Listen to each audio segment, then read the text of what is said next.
Welcome back, viewers of the Gen Con TV stream. I'm here today to present new release rundown. Derek is usually the host here, but he is on a fabulous, magical vacation far, far away. So my name is Emma Larkins. I host Table Takes, and now I'm doing new release rundown. And with me here today is Ethan from Zulu's Board Game Cafe. Yeah, hey, how you guys doing? You want to tell us a little bit? Glad to be back. Yeah, you've been here a few times. In case people are watching the stream for the first time, have you tell us a little bit about yourself, about Zulus? Sure. I've been playing board games pretty much my whole life since I could move a piece on the table. And Zulu's Board Game Cafe is in Bothell, Washington, downtown.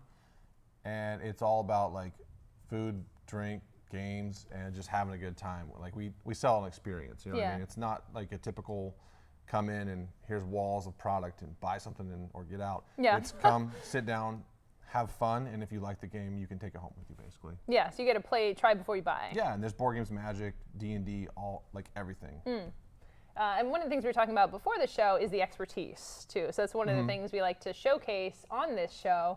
Is because I used to work at Mox Boarding House. So right. Yeah. So very similar. So very important to teach people about the game so they get the one that's right for them, right? Yeah, there's a lot of games coming out every year, and that is just increasing. So the more knowledge we can have about these games, like we might not be able to play every game, but we can still learn about them and know what they are, their genre, and what type of game they are. Yeah. So let's dive right in, because speaking about lots of games coming out, all of these are either just released or fairly new, or just come to retail. Like within like a week or so, for the most part. You want to start with Foodies? Yeah.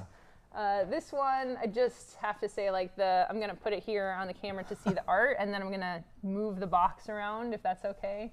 Because if you can see on the different sides of this, you have all of the different chefs and characters. There's a bunch of different nationalities in this game too. Yeah. So you get all types of cuisines, which is a huge part of the game actually. Yeah. I was reading a little bit before the show, so you start with several countries, and each game uses different chefs and countries, so it's very different game to game. Yeah, there's actually this game uses a market system. You are all like the owners of a food court, I guess you could say. Yeah, yeah. And you're trying to be the best food court.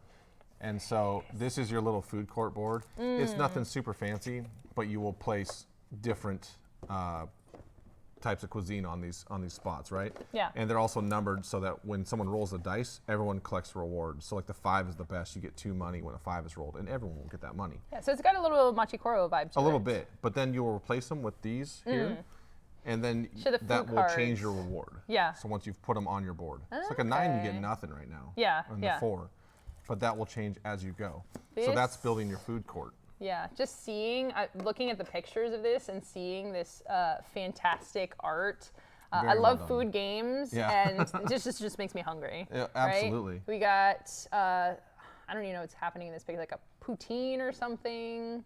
We got a shrimp taco. I don't know what they are, but I want to eat them. I do know that. Stuff with rice. Oh my gosh. So like I said, you get hot dog. Tons of different nationalities, cuisines, and each nationality has a different. American. I think it's 10. Yeah, they have different abilities and stuff. So sometimes the more nationalities you get in your food court, apple pie. You'll get different bonuses. Yeah. Where like America, you want to have the most American to get more money. Very American style. Yeah. American style. You got the hamburger and the hot dog in there. You have to determine what you want. But the other thing I really like about this game is if you look at the board, there you have the market. And so all these cuisines will be randomly laid out here, and they all have prices. And you can see there's a hole in the card for a very good reason. Yeah. It goes right here, and you can see that so you can see the price. And then as someone buys them, they shift down. So it's like the older food that gets cheaper. Yeah. Once it's been out there for a while. I like that. Yeah, with the hole, you can see right through it. It's a very clever component. And then there's like different chefs you can hire and stuff. At the beginning of the game, you'll put out 2 random chefs, and then there's the chef that's always here. And so really, it's just trying to get prestige points from selling the most food and having the best food court. So very simple idea, very fun little market buying drafting game sort of thing. Not drafting, but like picking. Yeah, I guess. So for me, kind of drafty. yeah, kind of, yeah. For me, it seems like someone who likes a Machikoro or a Space Base might like this. It's a very little more much complex like, than Machikoro. It's very much like both those games. Yeah. With the roll, and everyone gets rewards every turn. Yeah. And you're building up what your rewards you get. I'd say I love the theme for this. I mean, I'm like I was saying, food, anything food with faces. Like Yeah. I love food. I love games that are about food. Everybody's very snobby on the the pictures and stuff. They Yeah. all want to be better than the other one. But like that, I think a lot of board games focus on fantasy or science fiction, which I like as well. But something like this is a type of theme that might be accessible to people, even if they're not super into board games. They're like, oh, I like Right. food. I'll give that a And shot. it's by Cool Mini or Not, who's known Yes. for making these gigantic games that are $100 and have a bunch of miniatures in them. Yeah. This has no miniatures in it, and it's only $39.99. Yeah. So it's a different take on what they usually do, which is pretty cool. Excellent. Do you have a choice for the next one, or you want me to choose? I'll pick one over by me. I'll pick Yeah. ArtSee. ArtSee. Ooh, put this board back This- in there. oh yeah. This is an important component of it. Whatever. Yeah. ArtSee also just came out by Renegade Games, and I've been seeing this game a lot, and I'm glad I actually got to get into Seeing it. this Yeah, game? exactly. See, I like that's called ArtSee is ArtSee. funny. It's like ArtSee. 'cause Yeah, like you you're see seeing art. art. Yeah, it's very well named. I like it. The creator, actually, the designer, was very into art and stuff like that, and museum art and stuff like that. So it makes a lot of sense. In this game, you're basically similar to Foodies building the food court. You're trying to build an art museum. The game is super simple as far as the gameplay goes, Yeah. but the way you build is very intricate and can create a lot of complex situations. Yeah. Because you're trying to get the most visitors. There's actually all these visitor tokens in here, Okay. and they're all different colors. Yeah. That's like the type of art they like. So Gotcha. there's different colors of art. There's green and yellow and stuff, and they're looking for certain types of art. You're building these museums of art or art galleries, and then you can see there's different colors on the frames, and that's what you score points based on, stuff like that. But then there's also a little arrow on the bottom. So what that means is basically on other people's turn, you put visitors on your cards on the bottom of your row. You can make these columns, which is gonna be hard to see, but you're building your museum, and you have different rooms. So like the arrow would mean they'd go to your next gallery, basically. Okay. And then the problem is, if your arrow is on the edge of your whole art museum, they can actually leave yours and go to the opponent's. Right. To your neighbor. You have to be very careful when placing these down. You might get the most points from one, but they also might leave your museum. So it's really weird how you place visitors on the opponent's turn, but you don't score them until your turn, depending on what you play, and stuff like that. And then there's also these masterpieces, which very small, so hard to see on here, but they are all based on actual works of art with like cats and other weird stuff. Yeah, they're parody, right? They're Like parodies of sunflowers art. with sunglasses. Exactly. That's exactly right. Yeah. So, and you can only get one masterpiece per like every 2 columns, so you can set it in between. Okay. It's like at the end of your hall, I Yeah, guess, yeah. your masterpiece. So, pretty easy game to play and set up. Good for 1 to 4 players. I think this is a good game for someone who's not a big board gamer, but maybe they really like art. Good game for them to get into. And then after you've played a few times, you can really see how this game can be very complex, even though it's so simple. Which I really like those games that are easy to jump into. Yeah. But then you're like, okay, I see. If I could have played this here, I could have done way better.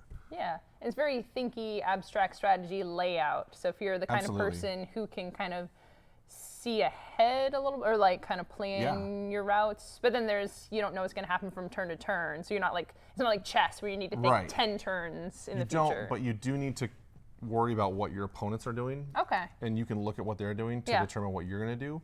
Also, the backs of the cards are actually colored. So you can't see what they have, but you do know that it's, hey, this card is red. So if they play this, they have this card, it's possible they'll play it, and I need that. Oh, yeah. So it actually gives a small hint to what they could play. Yeah.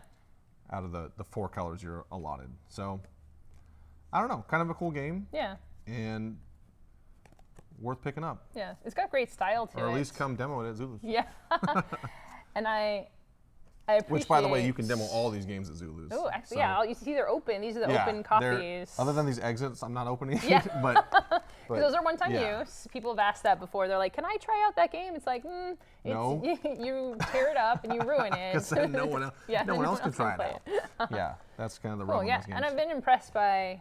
Renegade Games has quite an interesting array of things that they've put out. They really do. They've actually been nailing it lately. Yeah, They've been putting out just hit after hit. I actually brought two. I think I brought 2 Renegade titles. Yeah. I don't know. I had the other one on my list. It's this one, right? Eternal? Eternal, yep. Yeah, so we'll get to that one later. Yeah. Eternal / Direwolf. But seriously, Renegade is one of the companies that's been just a rock star this year. Yeah. So anything with their logo is probably worth checking out.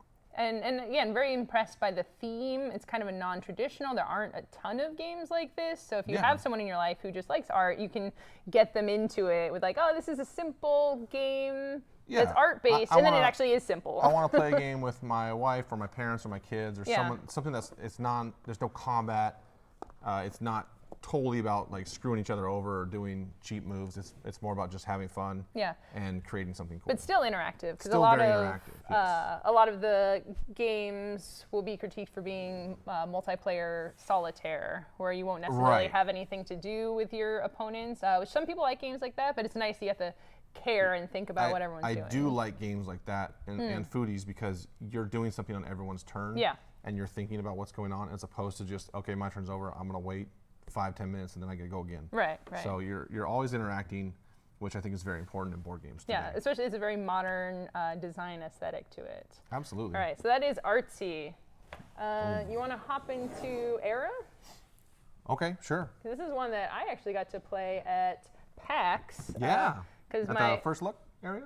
No, my friend who works at Mox Boarding House and is very into games, just buys games and like has games all the time. So I think he bought this game, so we were able to play it. I think he bought it from us, actually. Oh yeah, there you go, Javion. You would probably, he's been on this show before. Yep. He came by and he's like, "What's the cool new games?" I'm yeah. like, this and this. Yeah. I know we bought this. I don't know he loves dice too. But we've talked about that before on the show. So yeah. He did come by and buy this. Yeah. Which was cool. And I played it. I was like, that "Does he copy. work at Mox or something?" Maybe he doesn't anymore. I don't know. Yeah, he still works there. But I think was like, he's. I But Mox appreciate it didn't coming have by from me. Yeah. That's true. This we did get this 2 weeks early, so I think it's actually out this week. But nice. But we did have it 2 weeks early, so that makes sense. So this one, again, I appreciate the really pretty boxes. It doesn't give a ton of information. If you look at the back of it, you'll see a little bit more. You get a lot more. So it's a roll and build, right? Roll and build, designed by Matt Leacock, Yeah. who did like the Pandemic series. Yeah. And a bunch of other amazing games. Not cooperative, so a lot of his games are cooperative ones, Yes. but this is very competitive. Yes. This one, not only is this game,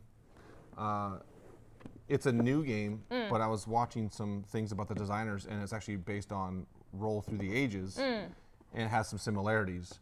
But they do plan on doing expansions and this is one of a series. Okay. I believe there's 3 or 4 of them total. Because this is Era is the big words, but if you can see in small print, it says Era Medieval Age. Yes. That's the full name of the game if you're looking for it on Board Game Geek. Because like Roll Through the Ages has like the Bronze Age and the Iron Age and stuff like that. So I think it's going to be along the similar Yeah, so you're saying lines. Expansions for Era Medieval Age, It and then sounded also like, it sounded like different- there's going to be expansions, because they were talking about how the box actually has spots, and you're like, what do I use this for? It's for expansions. Ooh, I see that. They've already determined that. Nice. And then they want different era ages, basically.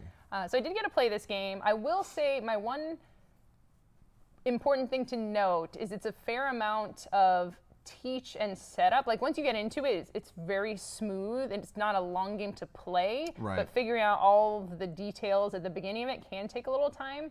So I think that's a good thing for people to know. It's like if you commit to the setup, like there's an interesting crunch there. But you got to be ready to go through a teach of this game. Right. Because there's like each person has their screen here, and you have all of the things you can build. What do these all do for me? Yeah. And so that's what a lot of people were saying that were playing it at PAX, is like their first playthrough was a little bit like, okay, it was a very much learning game. Yeah. I've already screwed up in my initial placement. Oh my gosh, yes. that is one now thing. I understand. Right, at the beginning they're like, place these buildings, and you're like, what? Yeah. I think just go in the middle or something, so that you have options. It does give a diagram for suggested placement. Yeah, exactly. Because you get to So, start with like a keep and walls and a couple other items. So yeah. But as you can see, these components are super cool. You get this whole tray that your buildings slot right into. Yeah. Yeah. And it's kind of got like a cribbage feel, it looked like. Yeah. There's pegs that go in these boards. Yeah, wait, it goes this way. Yeah, to track your resources Yeah, and stuff so you have like your that. resources here. You can get some got your cool culture dice. and death. You don't want death. That's No, negative points. The skulls are bad.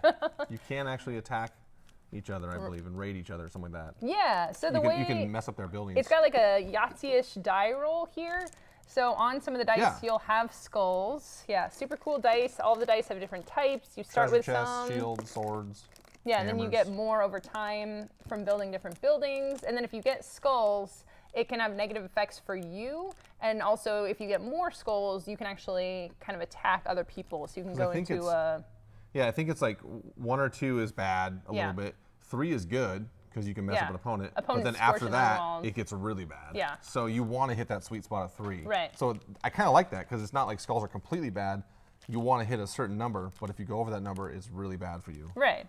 And But you do get rerolls. yeah, and that's just the disasters part of it. There's a lot of stuff going on in this game. There's also It's like 6 phases, I think. Yeah. 5 or 6 phases. there's an attack phase where you can actually get swords, and if they don't have enough shields, you can steal resources, but they can choose to take skulls instead. So It's pretty interesting. It uses some mechanics of these other games, but it's a pretty new idea. It's taking this whole genre to the next level. I've not played a roll and build ever, and this one makes me want to play one really bad. Right. Especially because it's not like usually you get cubes and stuff in this game. You actually get full models. These buildings are so cool, and you get to lay them out in your town. And they're limited too, so if someone buys them all or multiple people buy them all, like you might not get them at all. So you do have an urgency of trying to build something before others do sometimes. Otherwise, you won't get one. Yeah, there's a really cool tension between, oh, do I need this now? Am I going to run out of this? There's a lot of different scoring conditions. So it has the rolling field, the building field, and also like a really interesting strategy going on there as well. Yeah, this game's been highly anticipated, and so I definitely, I think it's for a lot of people. A lot of people will like this game. Yeah. It's casual but complex. Yeah. And enough to where I think a wide range of people will enjoy it. Yeah, and I think it's especially important for things like this to be on a show or to get videos because, again, I think the box it's kind of like what I call a box, like generic medieval Doesn't board tell you game anything. art. Has a bunch of houses and stuff on Right, it. and the name era, you know, Right. like the name can kind of fall out of your memory a little bit. So Right. to be able to open it up and see is like, oh wow, that's cool. Yeah, it's if you look up different. era, you'll get like 17 games. 'Cause Right. They all have the word era. in Right, it. And right, It's right. like just called era. Right. So, era medieval age is this one, and Egert Spiel also been killing it lately. So Yeah. yeah, check it out. Cool. Another great title to check out. You want to pick the next one? Let's go to a fun one that is super near to. Look, I don't know if this is the best design game ever. Yeah. But the theme is awesome, and I love it. Yeah. So if you're a fan, if you grew up in the 80s, 90s like me, you played games like Zelda and Link to the Past, the other one. So this game kind of mimics that in a Camelot, King Arthur sort of world instead of Zelda, where Yeah, I love the pixel art on that. Zelda It's is owned amazing. by Nintendo and King Arthur is basically open IP. Yep. So if you look on the back, you can see there's different forest tiles and stuff like that. Think of it like the procedural generated. If you're playing Zelda, you move from screen to screen, right? Yeah, yeah. So that's kind of how it works in this game. Yeah. Where when you move onto a screen, it populates, and then if you leave that area, it's like it goes away, and if you come back, it repopulates again. All the enemies come back as if you were playing a Nintendo game, and you're like, I just killed that guy. He's back. You're going around, you're hacking bushes, getting gems or rupees. Right, Think right. about it. Gems, totally You're generic, collecting gems. non-infringing Yeah, gems. there's a giant chest thing that you're trying my to gosh. get the big key for. Like Yeah. it's very Zelda. But, Guinevere, yeah, if you like the yeah, you can see 8-bit 'em. style here, this is very much in keeping with. I think you have Lancelot, King Arthur, Merlin, and some other characters from the world. Because I Yeah. think you can get allies or something.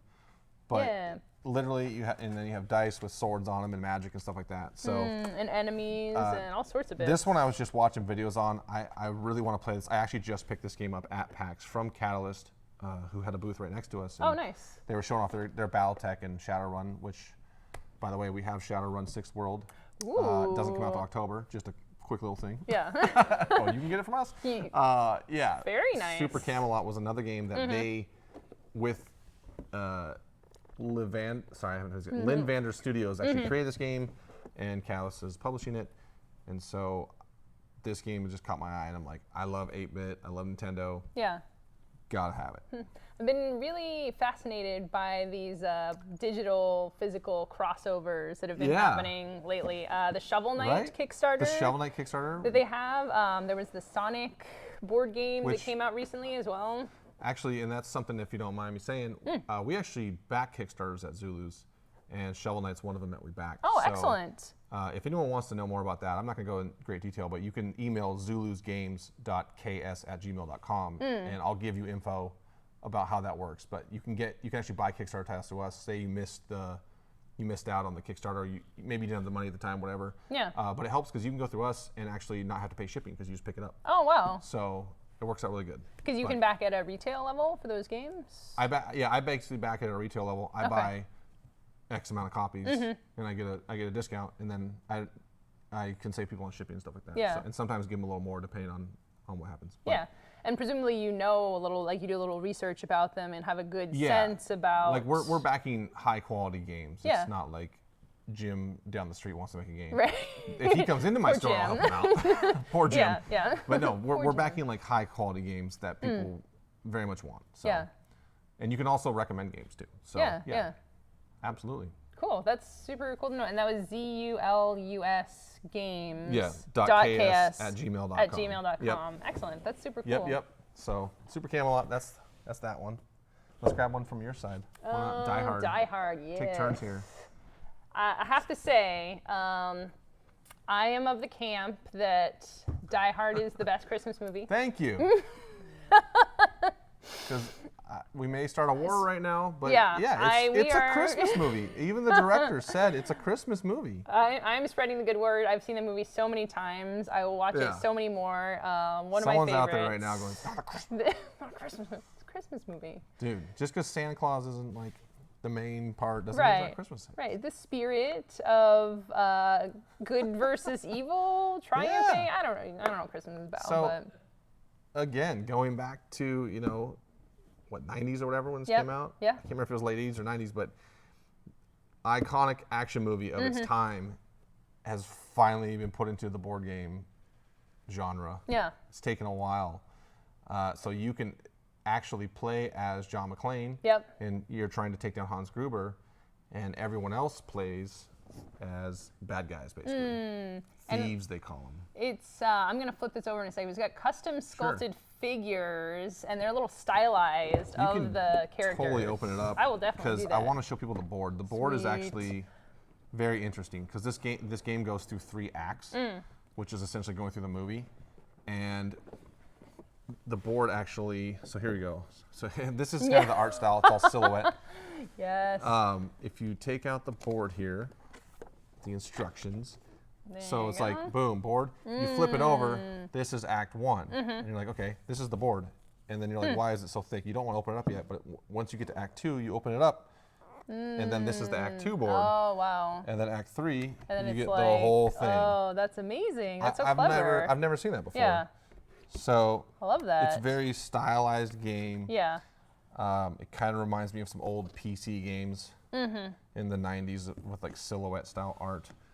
And then, you got these little miniatures that are about the size of like a Risk guy, a little bigger.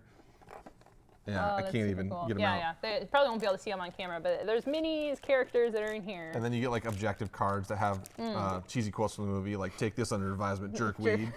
So good. So yeah. What is this game rated? Does it include the best quotes? I don't know. I actually didn't look through all of them. It may have the yippee-ki-yay. Yeah, etc. Yeah, but yeah. So like I said, you have 3 ways this game can end. 1, John McClane dies. Everyone else wins. It's asymmetrical, right? So it's like you're playing against one person plays John McClane. It's 1 versus many. But instead of one person being the bad guy, which is the case in a lot of games, everyone against them, it's everyone versus the good guy. So he's trying to take down everybody else. but he's awesome. You know what I mean? Like he has way more. You can, if you pull out all his cards, you can see he has way more options than the bad guys. Where the bad guys only have like this many cards. Yeah, this is a whole deck. This is like and he gets to pick what he wants to do, or the thieves have to work together to pick 3 cards of what they're going to do. They each get to play 1 basically. So best with 4 players, but can be played with 2 or 3. Yeah. The thieves are trying to do 2 things. One, they're trying to kill John McClane, or they are trying. There's a lock that they're trying to do, a safe they're trying to crack, and you'll randomly get 2 of these cards, and this is like the combination. And then they have numbers how they unlock it. It's a whole system. Yeah, to do that. So he's trying to stop him before that happens. There's a bunch of other objectives going on. And they're trying to kill him or just open it. Yeah, if he dies, I mean, that works. Yeah, that'll do it. But if you're John McClane, you need to take down Hans Gruber, who is this guy right here. This little black miniature right here. He's evil, of course. So, yeah, the only thing that's not themed in this game is the D6 they give you. So maybe you pick up a new one, because come on. But it's like a Die Hard die, right?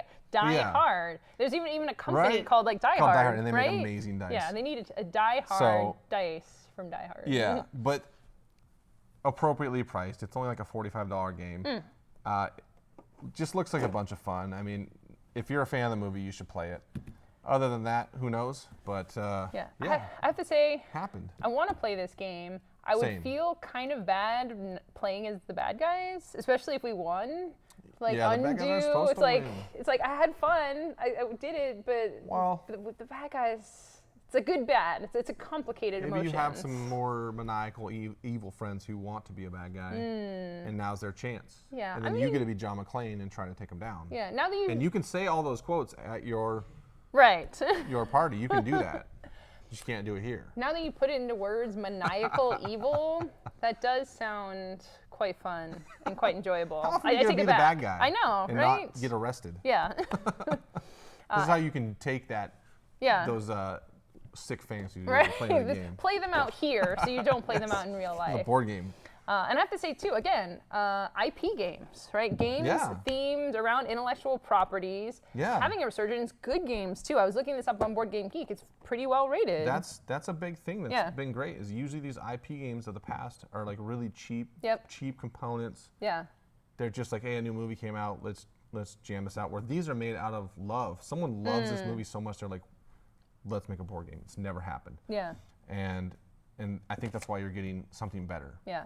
Than whatever. And it's not, some of these come out and they're like $100+ on Kickstarter. Yeah. There was a Rambo one a while ago. I don't know how that did, but I saw it on Kickstarter, and it was a lot of money if you want the good version, basically. Yeah. And so this is the perfect intersection of accessibility, so more people can actually get it. Exactly. Fun gameplay, probably balance of strategy and complexity. Right. So like I prefer a game like this to be like, you're still making interesting choices, but it's not so complex. Because, your friends are coming, they're not super gamers, again. Like, they don't want to spend 2 hours learning a game before they can play. It has a lot of things going on, but it's not a super complex game. Like, it fits the theme.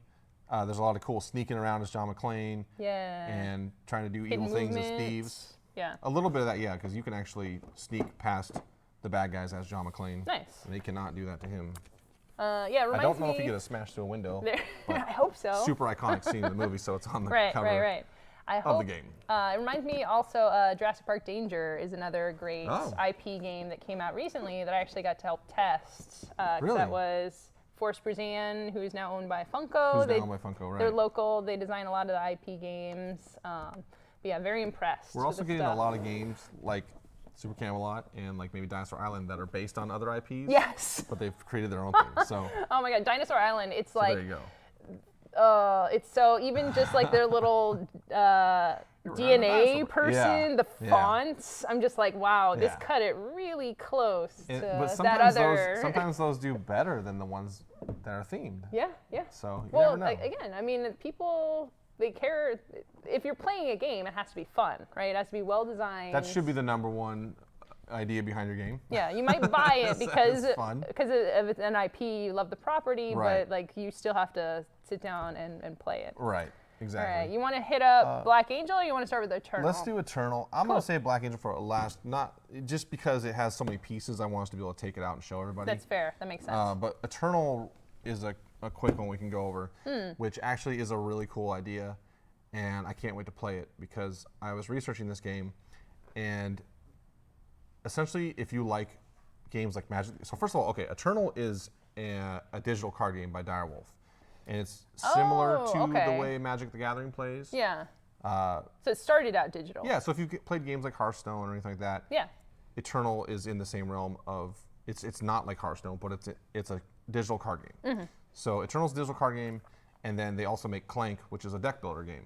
Okay. So they kind of took the two and put them together to make a competitive deck building game. So think Magic the Gathering, but instead of bringing your pre-built deck, you are building a deck and buying from the same market as your opponent. So you guys are crafting your decks while trying to kill each other. Right. And instead of starting with your own deck. Okay. So it sounds really cool. It's in the same world that Eternal is in. I don't remember what the world's called. There. Regardless. The Eternal It's in world. the same world and has a lot of the same world themes as that. everlasting. But it's a different game than the online. So it's not like, hey, we just made a physical version of Yeah, Eternal. yeah. I mean, because that's the thing. Which is kind of hard for digital games. Right. Like I played a ton of Hearthstone. Sure. Like I love Slay the Spire. And, Yeah. But they're like, you couldn't really port that No. basically to paper because No. there's stuff that you can't There's translate. too much randomization. Right. Where it's like, if this guy dies, get a random 2-cost minions. Right. Like, what are you going to have a library of every card? Right. And Right, shuffle. And shuffle them up. Yeah. Okay. So too they're hard. digital, so they work digital. Yeah, I haven't gotten to play this either. My husband actually played it at Gen Con and picked it up, though. So we Really? have this, yeah. It sounds really great. Yeah. I'd really like to try it out. I mean, the idea behind it is great. I don't know how it works out, but again, Renegade and Direwolf both have Right. been making really good games. So I'd be surprised if it's not good. Yeah, my guess would be something along the lines of like Ascension or Star Realms. Kind of, yes, in the deck building aspect, Yeah. absolutely. But then you actually both have like 25 life, and you're trying to kill each other like you would Yeah. in Magic the Gathering. Yeah. So essentially, yeah, it's Star Realms meets Magic the Gathering or something Yeah, like that. and I remember I saw a little bit of the gameplay. It's got some unique resources and mechanics for when so stuff. say you play collectible card games, Final Fantasy, Magic, those sorts of games, Pokemon, and you're like, I don't have the money to spend to build these amazing decks. Yeah. Right? Yep. But I can spend $25 and it's an even playing field between both of us. There's no advantage because you're Right. both starting with the exact same deck. I would say that's a huge advantage. I've seen new collectible trading card games come out. I've talked to designers who want to design collectible card games. I'm like, just make a product, make a box Right. that has everything you need. Just Right. have the deck building, and like you said, the important part of the even playing field. That's why Right. I like limited formats. I like drafts. Same here. Yeah. And even in those though, there's, hey, I pulled better cards than the other guy, Yeah. so it's still not even. Where this game is like you're literally starting with the exact same deck. Yeah. And then beyond that, it's up to you to buy the correct card. Maybe there's a better card out there to buy, but or I can afford this better card, but this card's better for my situation. Right. So there's a lot more of that as opposed to I brought a better deck than you. Yeah. So I think that's really going to speak out to a lot of people who want to play CCGs, but they don't want it to be as competitive and cost a ton of money. Yeah. You can get in for $25. Yeah.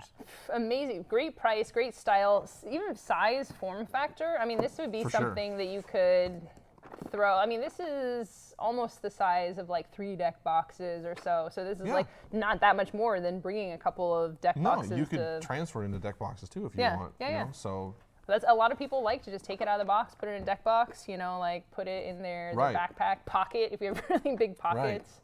And I love that, again, because I love games like Magic, but just coalescing it into an experience where you're just like, and we're going to do the thing, we're going to fight, and then Right. and then it's over, and we can just break it down. Don't have to worry about the no, future of it. whose cards are what? You know, it's all Yeah. all contained in one box, right? At this point, until Yeah. expansions. whether or not they come Expansions, out. yeah, So, and then it becomes Dominion, and but it's right this whole now, thing. yeah, right now it's just the one box. So Yeah, and Definitely I check will it out. also say that entry point, like we have people looking at Ascension or Dominion and they're completely overwhelmed. They come into the Right. store and they're like, which one do I need? It's like, well, you know, you could just get this. This is the starter. Whereas this is so much less intimidating for someone just to walk in and very pick it much. up. And you can play like 4-player, like 2-on-2, or you can do free for alls and stuff like that as well. Oh, cool. So it's not Nice. just limited to Yeah. one-on-one play. Yeah. And it's, you know, it's pretty quick. It's about the same as Magic, about 30 minutes to 45. Probably a little longer than a normal game of Magic, but similar in length of like, you normally play 2 or 3 games to figure out who the winner is. Yeah. In this, it's like 1 game. Right, and the nice thing about if you're into the deck builders or have played these before, it's probably easier jumping in point. There's probably some familiarity. Yeah, you would get, okay, I need this to buy cards. Yeah, resources. That's basically how it starts. Very similar to if you've played a deck builder or Magic or both, you'll love this game. You'll get right into it. Nice, awesome. And if you haven't, it's something new to check out. If you haven't played it, deck builders are awesome. Deck builders are really popular now. Yeah. So. Probably up there with my favorite board game mechanics for They're things pretty fun. I like to play. They're pretty fun. Eternal Chronicles of the Throne. Excellent. All right, should we hit up these exit games? Yeah. All right. Which people are probably familiar with these titles by now. In case you aren't, in case you aren't, let's tell you what they are. Yeah. Exits are essentially a one-time playthrough escape room in a box. Perfect. So what that means is you're going to open this box. You're not going to like read through a bunch of rules and stuff. You're going to just get started. You might want to do a tutorial so that you understand how the mechanics work first. Yeah. But you basically have a decoder, and you will use clues to determine what numbers you want the decoders to go to and with their colors and stuff. And then it'll give you a number. And then you pull the card that has that number on the back, and it will tell you if you're right or wrong or not. It's super satisfying. You're like, sweet, we figured it out. And not so much when you're like, you were wrong. Yeah. Dang it. Because there's cards put in there that are basically just, I don't know how they figured it out, but they must have had people playtest to figure out that people are coming up with these numbers. Yeah. And or they're brute like, forcing it or whatever. And like that's not working. Because I've come up with things sometimes, it's like, this totally makes sense. And then you draw it and you're like, oh, nope. Nice try, but Nice try, silly. And there is an app you can use with it, which will time your game and stuff like that. But you can also play casually, where you just, I know people who play them, they put them on their table, they just figure out a couple things. When they get stuck, they go away, they do whatever. They come back the next day and they finish it. Nice. And they don't care about their score. Doesn't mean anything. Yeah, but like having a puzzle. Yeah, but if you are like, I want to score and see how good I am, you can do that too. The nice thing about these ones, so they're ranked 2 on the front, both of them level 2. So they're high. This one's high in escape room fun, which is good, right? Yeah. And riddle solving, where luck is a 1 and strategy is a 2. So it's kind of, that's like an average. So like it says, it's a lot of riddle solving and escape room fun. And I think this one's exactly the same, basically. A little more luck in this one. I don't know how luck factors into these games. Maybe that's the guess factor. Yeah. I was like, I think I'm right. I like that it has a level 2, though. But they're all different themes. So this one's like the House of Riddles. You've gone into a house of like, it says on the back, you're invited by 3 detectives to go to this house, and then you get there, it's like the door closes and you're inside and you got to figure out what's going on. So that's pretty cool. And then the other one's kind of, it's called the Haunted Roller Coaster, pretty much the fun house idea where you go in. The art's even kind of theme park style fun house. I'm sure there's mirrors or something in there crazy. Yeah. You're going into the mouth of like a skeleton or a clown or something like that. Right, there's a Frankenstein in there. Very carnival-esque. They're very themed. All of them have unique themes, which I think is why they can keep going so well. And they're very good games. This is like the, I don't know, 15th one they've made. Yeah. Like, people keep buying them. They're $15. They're one-time play. You actually ruin the cards, some of them. Yeah. And that's for the exit. There's other escape room games, but the exit ones in particular, because some of them you can go through it and you don't actually ruin anything, so you could potentially give it to someone else. Like but these the Unlock ones, series, you can do that. Yeah, these ones are destroyed on use, totally 100% one-time use. Recycle them. Yeah, recycle them. But I think it's for what you get. Like you said, it is recyclable. You play through it, a couple hours of fun. It can be at a dinner party or with your family or your partner, and then like that's for the price point too. It's like you could be going out to see a movie, you could be renting a movie, staying at home. You know, there's like it's a totally reasonable price for that. $15 for if you're really slow. 2 hours of fun. You could. The app does give you hints too. I should note if you get really stuck, you can get some hints, and it takes away from your score at the end. But if you don't care about score, you're casual. Who cares? Yeah. I only use the hints when I'm like, okay, we're really stuck, and it's getting frustrated.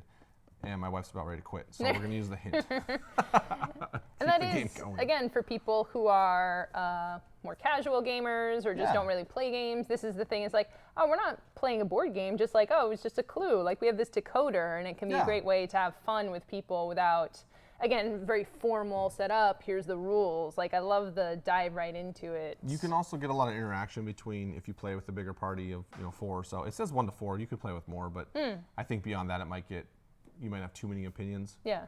But formulating those opinions and working together is and trying to look at everyone's point of view.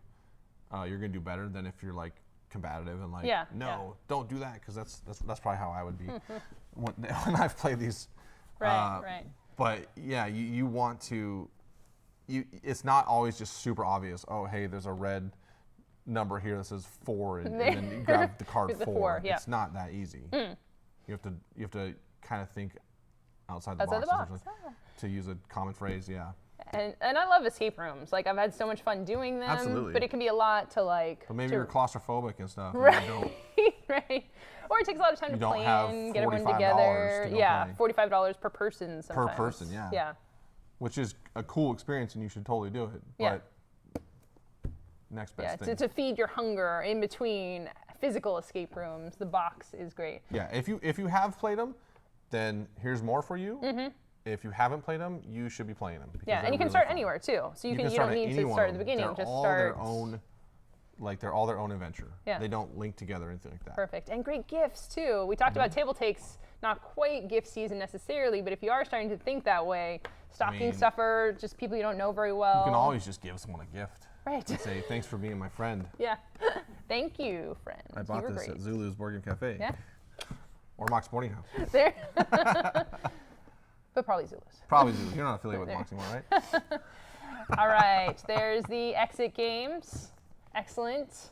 We got one More more. fun stuff, and now we're on to the big tuna, the Black Angel. I've seen this everywhere. The reviews on Board Game Geek are amazing. This game is It's in the hotness. making people. It's the hotness. It's so hot right now. I don't really know that much about it, so let's dig into it. You're making a spaceship, or you're an AI, right? You are okay. So the story is humanity has destroyed the planet we live on currently, called Earth. In this time. Right. Unsurprisingly. So instead of fighting over resources anymore, I think is what happened. Everyone's actually come together and said, okay, screw it. We're off this planet. We're gonna build a spaceship together. So all the countries and nations have come together. They've built a spaceship called the Black Angel, and they have a new location called Spez. I don't know if that's in reference to something, but Spez. We're going to Spez. Planet is That's Spez. the planet. Interesting. New Earth is called Spez. Okay. So they are essentially traveling to Spez, and all the humans are put in like a hibernation mode, and then they all have robots that are controlling, but not all the robots are like one. So it's like every different country has their own robots, or the up to 4 in this game. Interesting. So they don't trust each other to have their one robots run the ship. So there's essentially 4 different factions of robots running the ship. Yeah. Or AI or whatever you want to call them.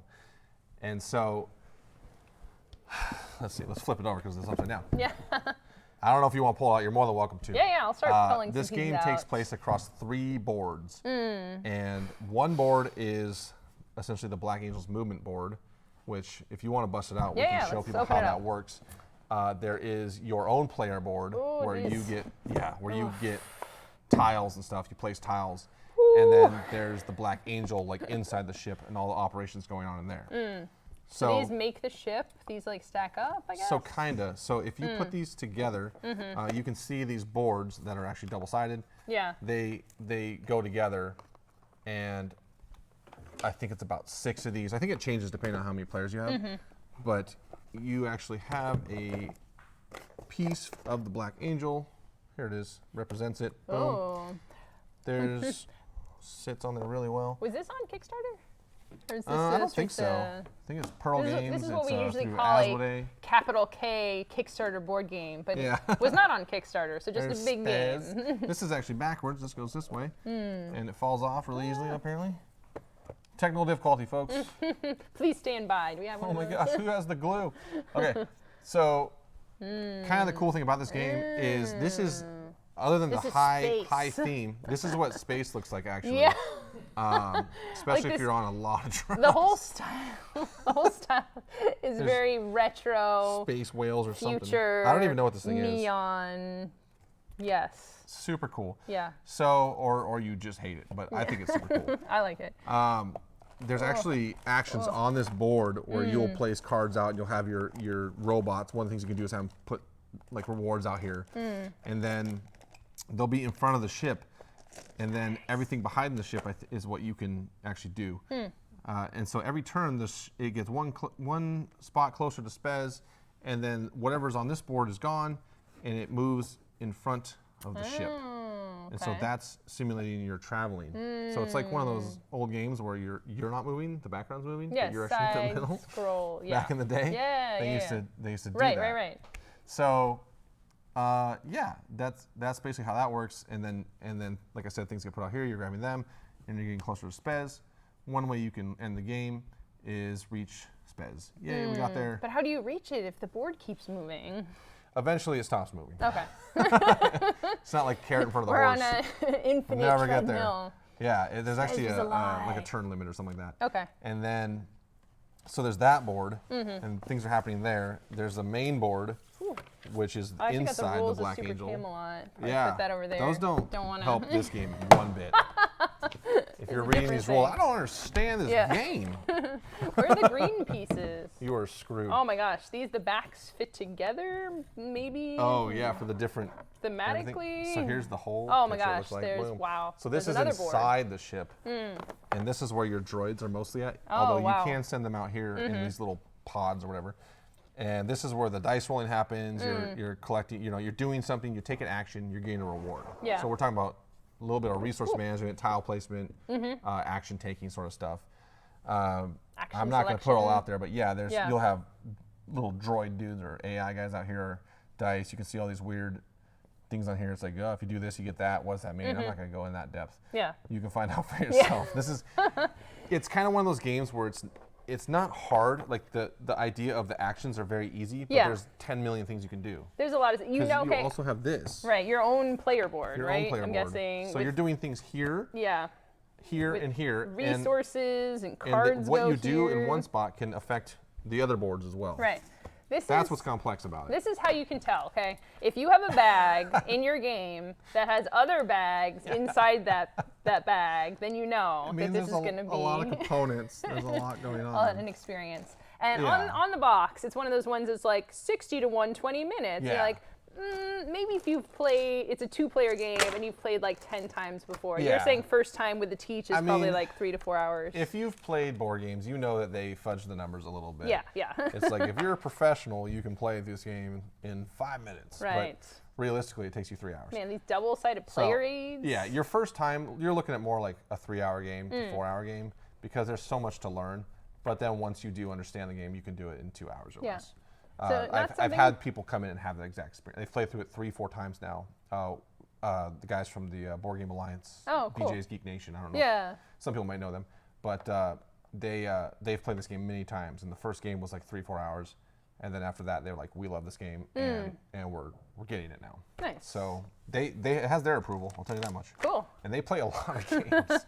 Yeah, so not something necessarily you'd play with beginners, but No. I have started to play, like when I got into board games, something like this would intimidate me. I've played a lot more bigger games, and what's nice about these is you sink into this experience. You lose track. Like those 3 hours, you wake up at the end of the game, and you're like, what just happened? What just happened? So immersive, and you're so focused on the universe of rolling these dice, and you have your different resources and cards, and you're buying stuff and selling stuff. See, and it could be 3 hours, but it should be an enjoying 3 hours. Yeah. Like you said, it's a heavier board game, so it's not for like, hey, I'm new to board games, let's check out Black Angel. Yeah. Like if someone comes into my cafe, I'm not going to be like, you should play Black Angel. But if they're like, I love board games, I want something complex, then I'm going to recommend this to them. Yeah, if you like Feast for Odin or Terra Mystica or then you're going to be in that realm, which I like those kind of games, but I've been playing board games for a long time. Yeah. If you come in and you're like, I'm a fan of Machikoro, I'm not going to be like, you should play Black Angel. I like Sushi Go. Then you need Black Angel. So there you have it. Maybe the recommendations at Zulu's Board Game Cafe are tailored. Yeah, and actually, you can demo. Like I said, you can demo all these games here except the exit ones, because those are one-time playthroughs. But if anyone wants to come in and buy any of these titles at Zulu's, just mention you saw us on the Gen Con TV, and until the end of September, we'll give you 20% off. Ooh. Super. I might have to Super thing. check that out. Yeah, we'll hook you up. I was gonna say, I'll hook you up anytime. Come on. Sweet. Excellent. I was going to say, I don't think that I've been to, because I don't have a car. I live in downtown Seattle, so I haven't been to Zulu's Game Cafe yet, but I'd love to. You got to come by. Stop by there, yeah. You'll like it very much. Take the bus. Okay, I'm going to wait to pack this up, because we're just about done here. Yeah. We'll sign off, and then we'll put it away. Yeah, be like, oh, this is the thing, and then we'll put it away neatly, so it's it's nice for the person who comes to Zulu's to test it out. Of course, that is something we have to deal with. That is a job if you work at Zulu's. Oh yeah. Putting the games back in the box quickly, because you'll get a game and it's like. Yeah, sometimes things are overflowing. Humans are great. Sometimes they don't always use proper procedure for putting things away. They don't have the experience of putting a game away properly, so it's great to have a staff that does that. We don't have any very important checkout or rental fees. A lot of people come in and they're like, nice. How do I rent a game? Yeah. Do you need my ID or anything? And it's like, no, you walk over to the shelf, you find a game you like, and you play it. Yeah. And so they're like, what? super appreciated when people put the games back the way they found them, Right. as opposed to just like, whatever, I'm out. Yeah. So, yeah. Cool. Either way, you can do that still. You can do it. We'll just be secretly mad at you. Yeah. We won't say anything to your face. I've been there. Yeah. It's whatever. Yeah. All right, that's all the time we have for today. Thank you, Ethan, so much for coming out. Thank you, Zulu's Board Game Cafe, for lending all these things so we can talk about them. Thank you for listening to me ramble. Yeah. That's my favorite thing to do. This has been great. I'd like to think anyone who's watching the show knows a little bit more about these games and can make more informed purchasing decisions when they go to Zulu's Board Game Cafe and get 20% off until the end of September. Whoa, 20% off, yeah. You might be able to bend my arm, I don't know. Yeah. If you want to buy two, maybe. We'll see. Yeah. So hopefully I'm there when you buy them. Right. I'll have to tell my staff because they have no idea. They go, what? Yeah. Ethan. So that's all the time we have for today. Thanks for watching New Release Rundown. Don't forget, we have a bunch of shows here on Gen Con TV. We have earlier on Friday, our Table Takes board game news show. We have the Brothers Murph who play games. We have Fighter Side with Peter Adkinson. And I believe that's all we have, but possibly more shows in the future. Yeah. If you liked this show, you can subscribe or follow the channel. Also follow on Twitter to hear more stuff. And yeah, see you next time. Bye. Bye.